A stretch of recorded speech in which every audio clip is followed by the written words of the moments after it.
ganito lang yan guys, pag nagre-diagnose kayo ng generator na ayaw kumalga guys, ay bubunutin nyo muna itong kanyang connection sa regulator.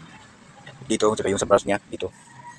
Ngayon, nakuha natin na reading kanina guys, dito sa brush ay ito guys. Kasi yung brush niya ay naman, okay naman ito, mahaba pa naman ito. Lalapat pa naman siya. Kaya lang siguro ay marumi na itong naman. Hindi naman naka-connect sa ground, so ibig sabihin walang grounded. Sa may slip ring na resistance ohms kasi nung nakakabit pa yung brush guys, ay papalinisan natin muna itong kanyang slip ring. Tapos ibabalik natin yung brush, tapos i-testing natin ulit kung makuha na natin yung kanyang ohms reading na normal. Testingan na natin mga idol, nabalik na natin yung carbon brush niya. Kaya lang ayaw talaga mga idol. So napansin ko dito mga idol sa regulator niya ay mayroon siyang parang nasusunog yata ito mga idol.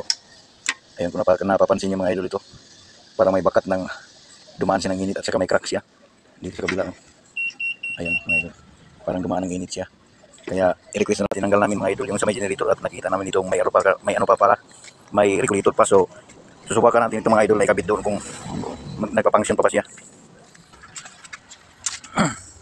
So ayan mga idol, nakabit na natin yung kinahoy natin mga idol regulator. Subukan natin pantarin.